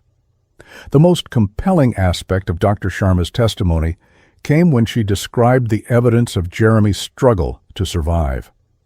The victim's lungs contained approximately 500 milliliters of water, indicating he was alive and breathing when submerged, she stated, her clinical tone somehow making the information more devastating than an emotional delivery might have. The presence of water in the stomach suggests gasping and swallowing during the drowning process. Dr. Sharma then directed the jury's attention to the defensive wounds on Jeremy's arms and hands, including abrasions on his fingertips and torn fingernails. These injuries tell us that Jeremy was conscious and fighting to save himself, she explained. He was scratching at his attacker and at the surface of the tub, trying desperately to pull himself up from the water. When Howard asked how long this struggle might have lasted, Dr. Sharma's answer sent a visible shudder through the jury. Based on the extent of the lung damage and the degree of struggling evident from the defensive wounds, I estimate Jeremy was conscious and actively fighting for at least 2 to 3 minutes before losing consciousness. Death would have occurred 1 to 2 minutes after that. Cross-examination by defense attorney Michael Sorensen attempted to introduce ambiguity into Dr. Sharma's conclusions, focusing on alternative explanations for the bruising patterns. Isn't it possible that these bruises could have occurred during frantic attempts to save Jeremy after finding him unconscious? Sorensen asked, gesturing toward the autopsy photos. Dr. Sharma's response was measured but firm. The bruising pattern is inconsistent with resuscitation attempts. CPR would produce bruising centered on the chest, not distributed across the upper back and shoulders as we see here. Furthermore, the bruising occurred while Jeremy was still alive and his heart was still circulating blood, as evidenced by the inflammatory response present in the tissue samples. Post-mortem pressure does not produce this type of bruising. Each attempt by Sorensen to introduce medical ambiguity was methodically countered by Dr. Sharma's precise scientific explanations, leaving the jury with little room to question her conclusions about the deliberate nature of Jeremy's drowning. The afternoon session brought the testimony of forensic scientist Derek Winters, who specialized in blood pattern analysis and trace evidence. Winters, with his meticulous attention to detail and clear explanatory style, walked the jury through the blood evidence found under Brittany's fingernails and on her clothing. What we observed were microscopic blood spatters on the suspect's sweatshirt cuffs and lower sleeves, Winters explained, using digitally enhanced photographs to show the jury what was invisible to the naked eye. These spatters are consistent with blood becoming aerosolized during a struggle in water, essentially tiny droplets of blood suspended in water spray that occurs when someone is thrashing in a liquid medium. When Howard asked if these blood patterns were consistent with Brittany's claim of finding Jeremy already unconscious, Winters shook his head. No, these blood pattern distributions are consistent only with active participation in the struggle. Someone finding a body after the fact would not have this specific pattern of microscopic blood spatter on their clothing. The most damning aspect of Winters' testimony concerned the blood and tissue found under Brittany's fingernails, evidence that directly connected her to the active drowning of her brother. We recovered epithelial cells and blood matching Jeremy Ringstaff's DNA from beneath 4 of the suspect's fingernails, Winters testified, his manner professional, but the implications of his words clearly landing with the jury. The presence of both blood and skin cells indicates direct, forceful contact with the victim while he was actively bleeding from abrasion sustained during the struggle. Howard then asked the critical question, "In your expert opinion, could this biological evidence have been transferred to the suspect's fingernails if she merely found her brother after an accidental drowning?" Winters' response was definitive. No. The specific combination of water, blood, and epithelial cells found beneath the suspect's fingernails could only have been deposited there if her hands were in direct contact with Jeremy while he was bleeding and struggling in the bathwater. This evidence is inconsistent with any scenario other than active participation in the drowning. Cross-examination by Patricia Reynolds attempted to introduce doubt by questioning the chain of custody for the fingernail samples and suggesting alternative explanations for the blood transfer. Isn't it possible that Brittany got her brother's blood under her fingernails while trying to pull him from the tub after finding him? Reynolds asked, her tone suggesting this was the most reasonable explanation. Winters remained unruffled, explaining that scenario would not account for the specific pattern and distribution of biological material we observed. Pulling someone from water after the fact would produce a different pattern, larger smears, rather than the fine spray pattern we documented. Additionally, the material was embedded deep under the nails in a way consistent with the victim scratching at the hands, holding him down, not with someone attempting to provide aid. Reynolds's attempts to create alternative narratives for the blood evidence consistently fell flat against Winters' methodical, science-based explanations, leaving the jury with a clear understanding of how the physical evidence contradicted Brittany's various accounts of Jeremy's death. The prosecution's case took a psychological turn when Dr. Elaine Winters took the stand as an expert in adolescent psychology and criminal behavior. Unlike the previous expert witnesses, Dr. Winters' testimony aimed to address the central question of Brittany's mental state and capacity for premeditation, the very issue the defense had placed at the center of their strategy. Adolescent brains are indeed still developing, Dr. Winters acknowledged, seemingly conceding ground to the defense position. The prefrontal cortex, which governs impulse control and consequence assessment, isn't fully mature until the mid-20s. However, she continued, her voice taking on a more pointed tone, this does not mean teenagers are incapable of premeditation or understanding the finality of death. By age 14, barring developmental disabilities, adolescents have a clear conceptual understanding that death is permanent and that certain actions can cause death. Dr. Winters went on to explain the distinction between generalized adolescent impulsivity and the specific behaviors exhibited by Brittany Ringstaff. What we see in this case goes well beyond typical teenage impulsivity, she testified, reviewing the evidence of Brittany's internet searches and elaborate planning.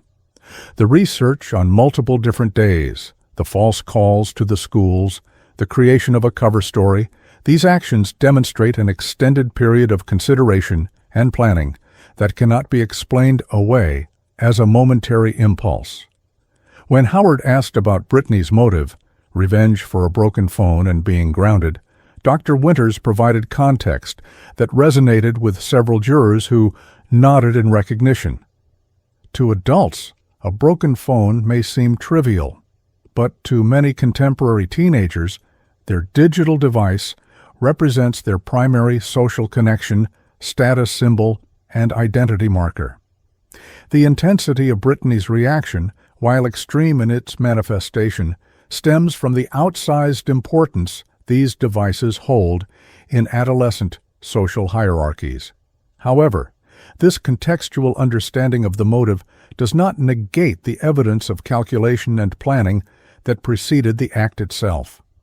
The defense's cross-examination of Dr. Winters was particularly aggressive, with Patricia Reynolds attempting to undermine the psychological expert's conclusions about Brittany's capacity for premeditation.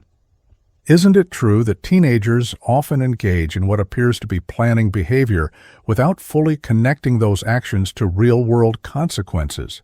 Reynolds pressed, citing research on adolescent magical thinking. Dr. Winters acknowledged the phenomenon, but distinguished it from Brittany's case. Yes, teenagers can engage in planning without fully grasping consequences. However, the specificity of Brittany's research, searching for how long drowning takes and how to make it look accidental, demonstrates a concrete understanding of the action and its result. This wasn't abstract planning. It was targeted research directly connected to the method she ultimately used. Reynolds's attempts to reframe Brittany's internet searches as fantasy exploration rather than actual planning gained little traction against Dr. Winters' nuanced but firm explanations of how Brittany's behavior demonstrated a level of premeditation that, while perhaps influenced by adolescent psychology, still constituted deliberate planning by any reasonable standard. The most emotionally charged testimony came when Madison Taylor, Brittany's best friend, took the stand. The 16-year-old appeared visibly nervous, her hands fidgeting with the sleeve of her cardigan as she was sworn in. Madison testified about the text messages she had received from Brittany on the morning of the murder, including the ominous statement that Brittany would make Jeremy sorry he was ever born. When Howard asked if she had been concerned by these messages, Madison's voice faltered. "I didn't take it seriously. Brittany was always saying dramatic things when she was mad. She'd say stuff like, 'I'm going to die' when she got a bad grade, or 'I hate everyone' when she argued with her parents." Madison's testimony provided crucial context for understanding Brittany's state of mind, with the prosecution using it to establish the escalation from general teenage hyperbole to specific threats against Jeremy, while the defense would later argue it demonstrated the typical exaggeration common to adolescent communication. Madison's testimony took a more disturbing turn when she described conversations with Brittany in the weeks before the murder. She started talking about how much easier life would be if Jeremy wasn't around, Madison said, her discomfort visibly increasing.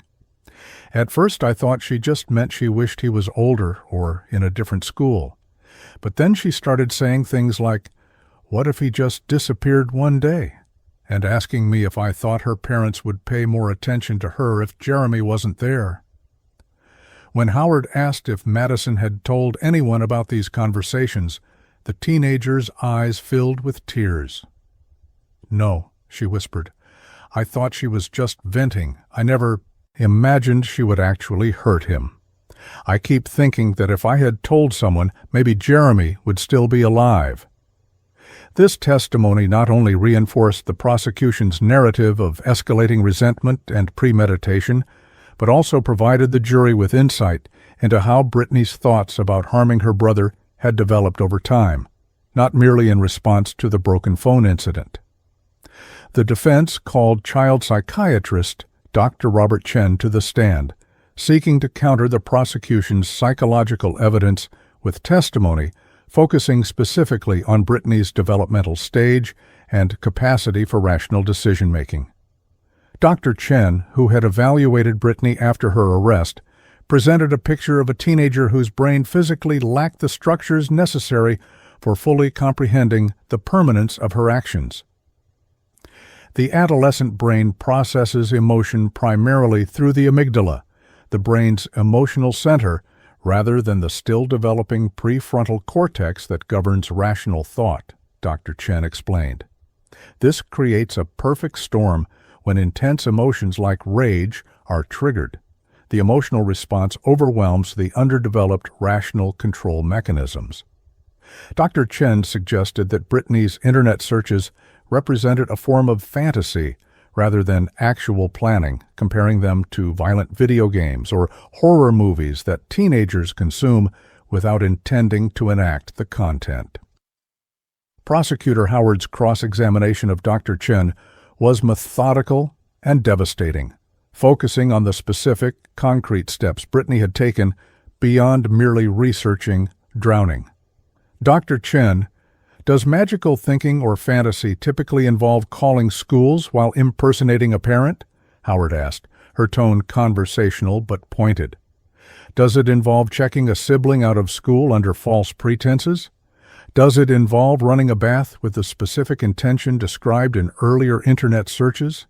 Does it involve moving a body to stage an accident and washing clothes to destroy evidence?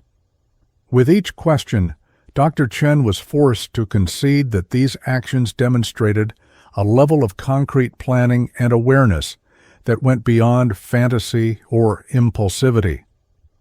By the end of the cross-examination, his testimony had been effectively neutralized, with Howard establishing that regardless of general principles of adolescent brain development, Brittany's specific actions demonstrated a clear understanding of what she was doing and deliberate attempts to avoid consequences, hallmarks of premeditation regardless of age.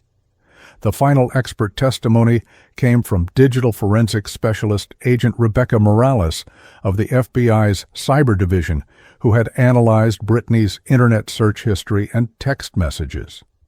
Agent Morales presented a timeline of escalating searches beginning 3 days before the murder, starting with general queries like how to get revenge on sibling, and becoming increasingly specific. Can someone drown in bathtub? How long does drowning take? And finally, on the morning of the murder, how to make drowning look accidental.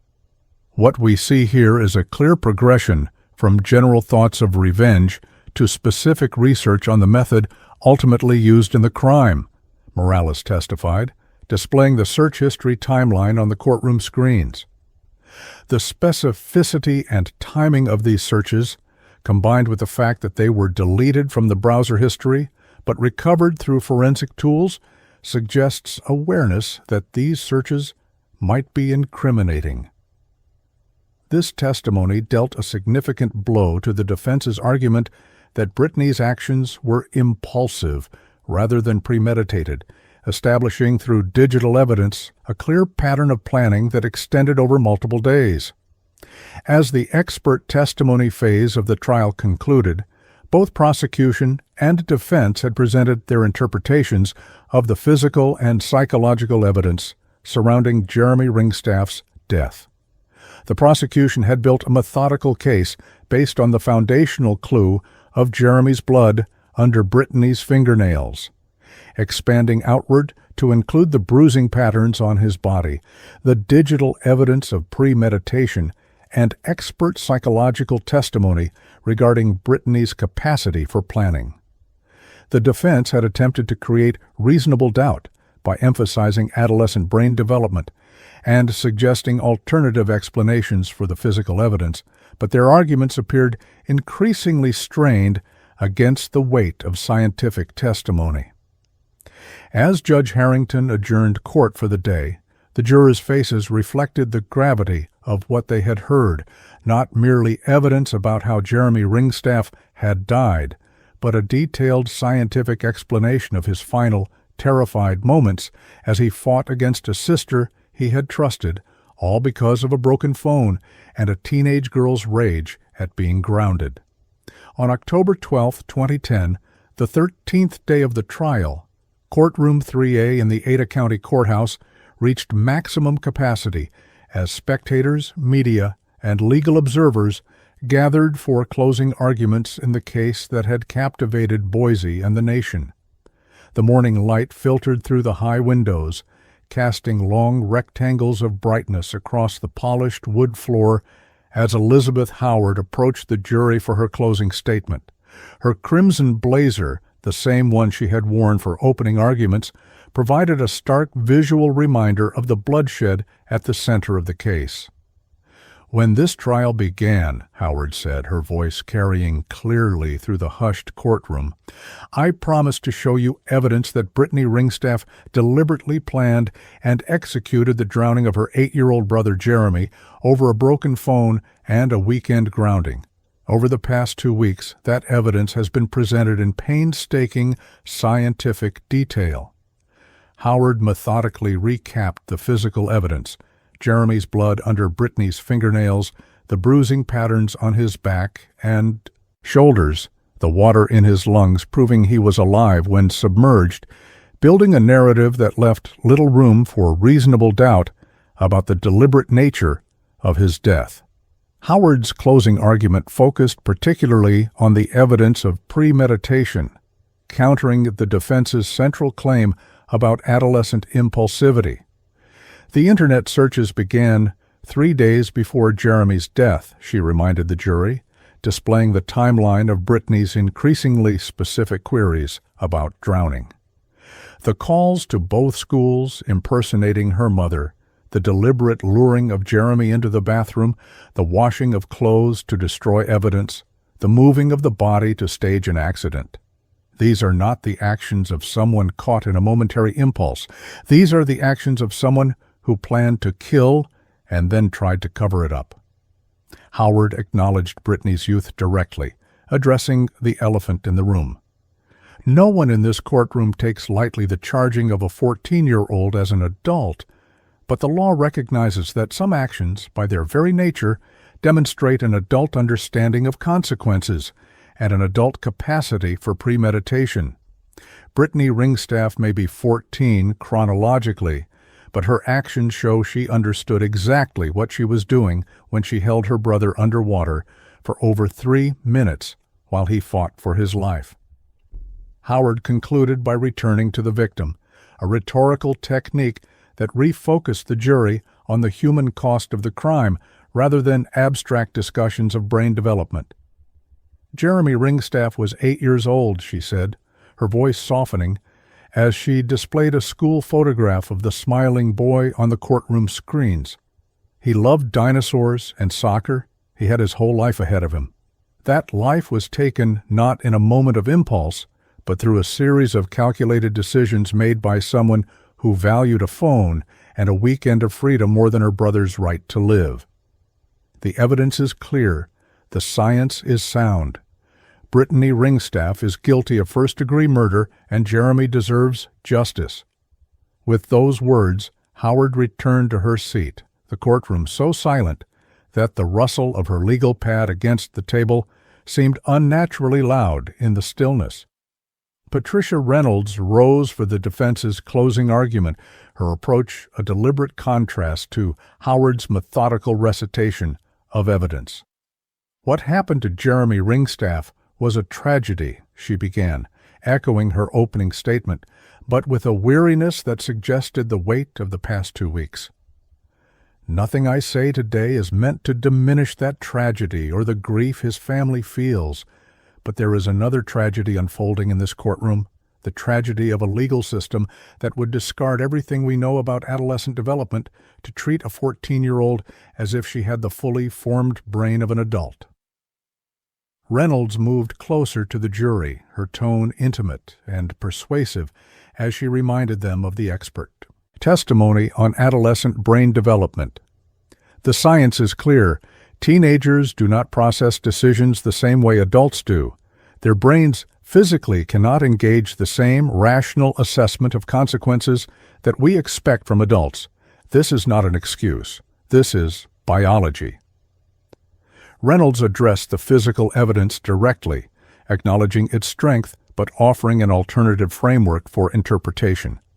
Brittany's actions after Jeremy's death, moving his body, washing her clothes, looked like consciousness of guilt to adult eyes, she conceded. But through the lens of adolescent psychology, they represent panic and magical thinking, the desperate belief that somehow, if she could make it look like an accident, the terrible thing that had happened would somehow be less real.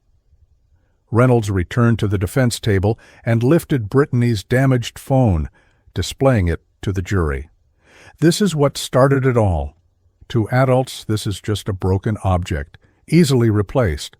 But to a 14-year-old girl whose entire social world existed in this device, its destruction represented something far more significant. This doesn't justify what happened. Nothing could. But it helps explain how a moment of rage filtered through an undeveloped teenage brain led to an impulsive action with permanent consequences that Brittany's developing mind could not fully comprehend." The defense closing concluded with a direct appeal to the jury's sense of justice and proportionality.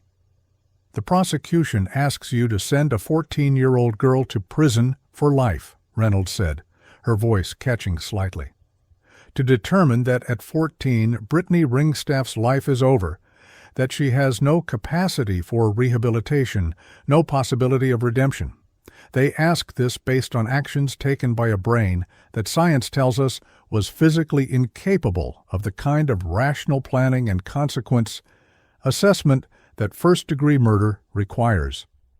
I ask you instead to consider the appropriate verdict of manslaughter, still holding Brittany accountable, but recognizing the reality of adolescent development and the distinction between adult premeditation and teenage impulsivity. Justice is not served by pretending a 14-year-old brain is identical to an adult's. Justice demands that we respond to this tragedy with an understanding of who Brittany truly was on that terrible day. Not an adult making adult decisions, but a child whose brain physically could not process the full reality of her actions. Judge Harrington's instructions to the jury were comprehensive, outlining the elements required for first-degree murder, second-degree murder, and manslaughter. He emphasized that the burden of proof remained with the prosecution to demonstrate premeditation and intent beyond a reasonable doubt. Age alone is not a defense to criminal charges, he stated firmly. However, in determining whether the element of premeditation has been proven beyond a reasonable doubt, you may consider all relevant evidence, including testimony regarding adolescent cognitive development. Premeditation means that the defendant considered the decision to kill before committing the act, regardless of how quickly that decision was made. It requires proof that the defendant actually reflected on the decision beforehand. With these instructions, the case was placed in the jury's hands at 2:15 p.m., with observers predicting a lengthy deliberation given the complexity of the evidence and the challenging questions about adolescent culpability.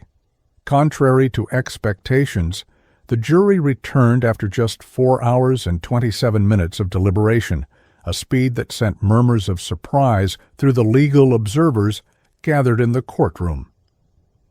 Brittany Ringstaff sat between her attorneys, her face pale but composed, as the jury filed back into the courtroom. The foreman, a middle-aged software engineer, handed the verdict form to the bailiff, who passed it to Judge Harrington. The judge reviewed the document, his expression revealing nothing as he returned it to the bailiff to be read aloud. In the matter of State of Idaho versus Brittany Ringstaff, on the charge of murder in the first degree, we, the jury, find the defendant guilty. The single word echoed through the courtroom, followed by a strangled sob from Brittany's grandmother and a visible slumping of Brittany's shoulders. Charles and Heather Ringstaff sat motionless behind the prosecution table, their faces reflecting not triumph, but the hollow emptiness of parents who had lost both their children, one to death and one to prison. Judge Harrington scheduled sentencing for 2 weeks later, allowing time for the preparation of pre-sentencing reports and victim impact statements. The intervening period saw intense public debate about the verdict, with legal experts and child welfare advocates appearing on national news programs to discuss the implications of trying juveniles as adults and the science of adolescent brain development. Editorials in the Idaho Statesman presented both sides of the argument, with some writers praising the jury for focusing on the evidence rather than being swayed by Brittany's youth, while others questioned whether justice was truly served by treating a 14-year-old as having the same capacity for premeditation as an adult. Outside the courthouse, small protests formed with signs reading, "Kids are not adults," and "Brain science matters," while counter-protesters carried photos of Jeremy with the message, "Justice for Jeremy." On October 26, 2010, Brittany Ringstaff returned to courtroom 3A for sentencing, the 2 weeks having visibly taken their toll on her. The composed teenager who had sat through the trial had been replaced by a visibly anxious girl with dark circles under her eyes, her hands trembling as she entered the courtroom. The sentencing hearing began with victim impact statements, starting with Charles Ringstaff, whose grief-ravaged face showed the strain of addressing the court about the death of his son at the hands of his daughter. "When Jeremy died, a light went out in our home that will never be rekindled," he said, his voice steady despite the tears tracking down his face. "I have tried to understand how this happened, how my daughter could do this to her brother over a broken phone. I have failed. I look at Brittany and I see my child, but I also see the person who took Jeremy from us, who held him underwater while he begged for his life. As a father, I am torn apart by this impossible contradiction." Heather Ringstaff's victim impact statement was read by a victim advocate as she found herself unable to speak directly to the court. "Jeremy's room remains exactly as he left it that morning," the advocate read from Heather's written statement. "His dinosaur models on the shelves, his soccer cleats by the door. Sometimes I stand in the doorway and imagine him running in, excited to tell me about something he learned at school. Then reality crashes back, and I remember that he will never come home again, that my daughter made sure of that. I do not know how to reconcile my love for Brittany with what she has done. I do not know if such reconciliation is possible. I only know that 2 children left my home that morning, and neither will ever truly return." The raw grief in these statements left many in the courtroom in tears, including several members of the jury who had returned to witness the sentencing. Brittany was offered the opportunity to speak before sentencing, rising shakily to address the court in a voice barely above a whisper. "I'm sorry," she began, her words directed more to the floor than to the judge or her parents. "I didn't mean for Jeremy to die. I was just so angry about my phone and being grounded. I thought if I scared him, he would learn not to touch my stuff. But then he kept fighting and splashing, and I just held him down harder." This admission, the first time Brittany had directly acknowledged intentionally holding Jeremy underwater, sent a ripple of reaction through the courtroom. "I know saying sorry doesn't fix anything," she continued, tears now streaming down her face. "I know Jeremy isn't coming back. I miss him too. I didn't think about what would happen. I didn't think he would really die. I just want to go home." The simplicity of this final statement, with its childlike failure to comprehend the permanence of her situation, underscored the central tension of the case. A 14-year-old who had committed an adult crime but who, in many ways, still processed the world with the mind of a child.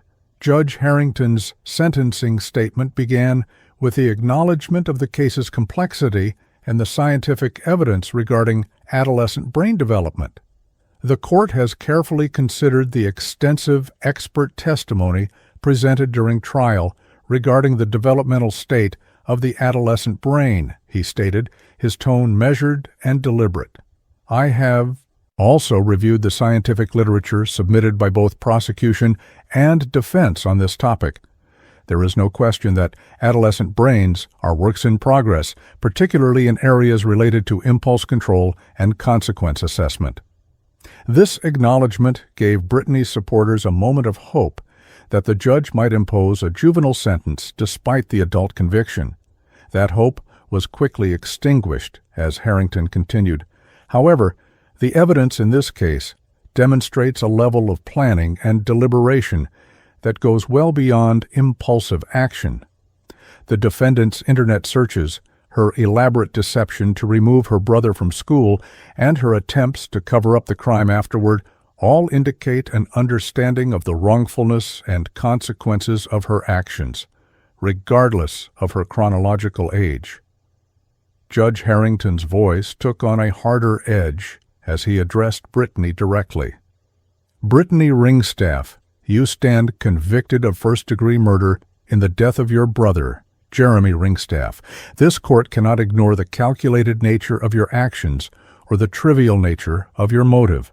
A human life was taken, the life of a child who trusted you, because of a broken phone and a weekend grounding."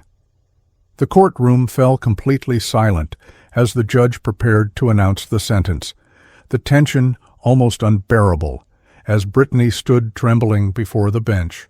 "It is the judgment of this court that you be sentenced to life imprisonment with the possibility of parole after 35 years. The sentence hit the courtroom like a physical blow, with audible gasps from the gallery. Brittany's face crumpled in disbelief as Judge Harrington continued, his voice rising to be heard over the growing murmurs. "Given the premeditated nature of this crime and your attempts to cover it up afterward, you have demonstrated a callousness that society cannot safely accommodate. You'll die in prison unless you use the next 3 decades to reflect on and atone for what you've done." The judge's final words, "You'll die in prison," acted as a trigger for Brittany, whose shock transformed instantly into rage. "I'm only 14, she screamed, her voice breaking with the force of her desperation. "It's not fair. I'm only 14. Court officers moved quickly toward Brittany as she continued to shout, her composure completely shattered as the reality of her sentence finally penetrated. "It was just a phone. I want to go home. I want my mom." Brittany's cries devolved into incoherent sobbing as she was led from the courtroom, her legs barely supporting her as the officers guided her toward the door that would take her back to detention and eventually to the women's prison, where she would spend at least the next 35 years of her life. The haunting sound of her desperate cries, "I'm only 14," echoed through the courthouse long after she had been removed, a chilling reminder of the case's central paradox. A child sentenced as an adult for an adult crime committed with a child's motive. The reaction to Brittany Ringstaff's sentence was immediate and polarized, with legal experts, child welfare advocates, and victims' rights organizations issuing statements that reflected the nation's deep divide on juvenile justice. The National Center for Juvenile Justice condemned the sentence as barbaric and inconsistent with international human rights standards, noting that the United States remained one of the few developed nations that routinely tried juveniles as adults and imposed life sentences on minors. Victims' rights groups countered that the sentence appropriately reflected the calculated nature of the crime and provided justice for Jeremy, arguing that age should not be a shield against consequences for premeditated murder. Social media erupted with hashtags representing both perspectives: Our Justice for Jeremy and Itarvish Brittany's. Only 14 trending simultaneously as the public engaged in a national conversation about juvenile culpability and appropriate punishment. As Brittany Ringstaff was processed into the Idaho Correctional Facility for Women, the youngest inmate in the facility's history, the case that had begun with a broken phone and ended with a life sentence continued to reverberate through the legal system and the public consciousness. In Boise, a city forever changed by the tragedy, the Ringstaff family home stood empty, a for sale sign swaying in the front yard as Charles and Heather Ringstaff sought to escape the physical reminders of their shattered family.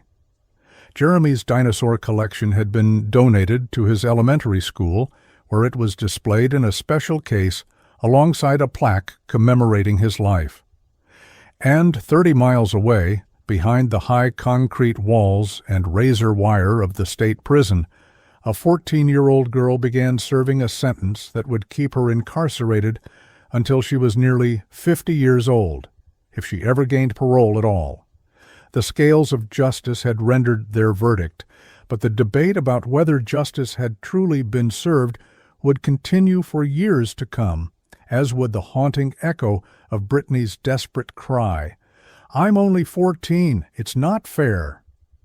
5 years after Brittany Ringstaff's sentencing, the modest courtroom where her fate had been decided had long since returned to its routine schedule of drug offenses, property crimes, and the occasional violent felony that characterized the criminal docket in Boise, Idaho. Yet the case that had captured national attention in 2010 continued to reverberate through the legal system, the scientific community, and the lives of those directly affected by the tragedy. Brittany Ringstaff, now 19 years old, had spent her adolescence in the Idaho Correctional Facility for Women, a concrete and steel environment starkly different from the suburban home where she had once lived with her family. The prison administration had struggled initially with how to house and educate a 14-year-old serving an adult sentence, eventually creating a separate living area for juvenile offenders tried as adults, a population that grew in the years following Brittany's case as more prosecutors nationwide pursued adult charges against teenage defendants. Charles and Heather Ringstaff had divorced in 2012, the strain of losing both their children, one to death and one to prison, proving too great for their marriage to withstand. Charles relocated to Oregon, remarrying 3 years later, and becoming stepfather to 2 young children, a new chapter that friends described as both healing and haunted by the past. He's careful not to make comparisons, but sometimes I catch him watching his stepson with this faraway look, a close friend told a reporter for a 5-year retrospective on the case. You can tell he's seeing Jeremy, wondering what he would be like now.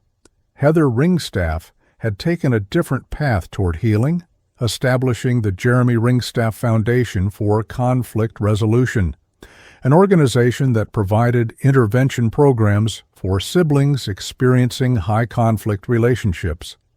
The foundation worked directly with schools to identify warning signs of dangerous sibling rivalry and offered resources to help families address intense conflicts before they escalated to violence. The Ringstaff case had sparked significant changes in Idaho's juvenile justice system, becoming a catalyst for reform that few had anticipated in the immediate aftermath of the emotional trial. State Senator Rebecca Daniels, whose background in child psychology had informed her legislative priorities, introduced the Ringstaff Act in 2013, a comprehensive reform package that revised how the state approached juvenile offenders charged with serious crimes.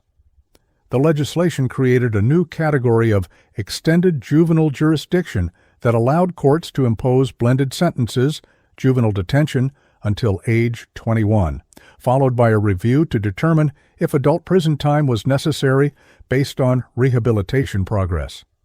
We can acknowledge the unique developmental state of the adolescent brain while still holding young offenders accountable, Daniels explained during the contentious floor debate. This isn't about being soft on crime, it's about being smart about how we respond to juvenile offenders in ways that protect public safety while recognizing biological reality. Brittany's case had also influenced scientific research on adolescent brain development, with several major universities citing the case in successful grant applications for studies examining teenage decision-making and impulse control. Dr. Robert Chen, who had testified for the defense about Brittany's developmental limitations, had gone on to lead a landmark study that used advanced neuroimaging to document the structural differences between adolescent and adult brains when processing emotional situations. The Ringstaff case provided a tragic but informative natural experiment, Dr. Chen explained in the introduction to the published study. It forced us to confront the disconnect between our legal system's expectations of adolescent decision-making capacity and the biological reality of the developing brain. His research, which demonstrated measurable differences in how teenage brains process emotionally charged situations, had been cited in over 30 subsequent cases involving juvenile defendants charged as adults. Brittany Ringstaff herself had become a reluctant case study in juvenile incarceration, her progress through the prison system documented in academic papers, legal journals, and occasional human interest stories. Prison records indicated that she had completed her high school education while incarcerated, graduating with honors at 17. She had subsequently enrolled in distance learning college courses focusing on psychology and criminal justice, subject choices that her prison counselor described as Brittany's attempt to understand herself and the system that now defines her existence. Brittany's prison adjustment had been difficult, but not violent. Records showed 3 disciplinary incidents in her first year, all for non-compliance with rules rather than aggressive behavior, followed by a period of apparent acceptance and increasing compliance with the institutional structure that now governed her life. Visits between Brittany and her parents had been sporadic and difficult in the years following her incarceration. Charles Ringstaff had visited twice in the first year before ceasing contact, a decision he explained in a written statement to the parole board as necessary for my own survival and mental health. Heather maintained more consistent contact, visiting monthly despite the emotional toll these encounters exacted. "It's like visiting a ghost," she confided to a close friend in a conversation later included in a documentary about the case. "She looks like my daughter, but there's this unbridgeable distance between us. I'm sitting across from the person I love most in the world, who is also the person who took away the other person I loved most in the world. How do you reconcile that?" These visits, painful as they were, provided Brittany with her primary connection to the outside world, a tether to the life and family that existed before April 5, 2010. The legal battle over Brittany's sentence had continued long after the initial verdict and sentencing, with her appellate attorney Daniel Wexler filing multiple challenges based on evolving Supreme Court jurisprudence regarding juvenile life sentences. In 2012, the Supreme Court's decision in Miller v. Alabama unrelated to Brittany's case, despite the name coincidence, had prohibited mandatory life without parole sentences for juveniles, ruling that such sentences constituted cruel and unusual punishment given the unique developmental state of adolescent offenders. While Brittany's sentence included the possibility of parole after 35 years, Wexler argued that a 35-year minimum effectively constituted a life sentence for a defendant who was only 14 at the time of the offense. A 50-year-old woman emerging from prison after spending 70% of her life incarcerated faces a de facto life sentence, Wexler argued before the Idaho Supreme Court. She will have no meaningful opportunity to demonstrate rehabilitation or experience adult life outside institutional walls. The Idaho Supreme Court had ultimately rejected Wexler's appeal in a 3-2 decision that acknowledged the severity of Brittany's sentence while deferring to the trial court's discretion given the premeditated nature of the crime. While we recognize the defendant's youth at the time of the offense and the significant body of scientific research regarding adolescent brain development, the majority opinion stated, "We cannot ignore the calculated nature of the crime, the attempts to cover it up afterward, and the deliberate steps taken to create an opportunity to be alone with the victim." These factors support the trial court's finding that this case involved more than impulsive adolescent behavior. The dissenting justices argued forcefully that the sentence violated constitutional prohibitions against cruel and unusual punishment, writing that a 14-year-old defendant, regardless of the crime, cannot be held to the same standard of culpability as an adult given the scientific consensus on adolescent brain development. This split decision reflected the ongoing national debate about juvenile justice that Brittany's case had helped intensify. Public perception of Brittany Ringstaff had evolved in complex ways in the years following her conviction. The initial media portrayal of a monster who had drowned her brother over a broken phone had gradually given way to more nuanced discussions about adolescent development, familial dynamics, and the juvenile justice system. A 2015 documentary titled Growing Up Behind Bars, The Brittany Ringstaff Story, had presented a balanced examination of the case, interviewing legal experts, child psychologists, and prison officials about the challenges of incarcerating juvenile offenders in adult facilities. The film included the first publicly released photographs of Brittany in prison. A thin young woman with her blonde hair pulled back in a ponytail, her prison uniform hanging loosely on her frame, her expression serious as she described her daily routine to an off-camera interviewer. "I know people see me as a monster," her voice narrated over footage of her working in the prison library. "Sometimes I see myself that way too, but I'm also still trying to figure out who I am, who I could have been if that day had gone differently." The Ringstaff family home on Aspen Ridge Drive had been sold in 2011, but the new owners reported occasional drive-bys from true crime enthusiasts and the sporadic appearance of memorial items on the sidewalk outside, small dinosaur toys or soccer balls left by those who remembered Jeremy. The elementary school Jeremy had attended had created a more formal memorial, the Jeremy Ringstaff Peacemakers program that trained students in conflict resolution and empathy-building skills.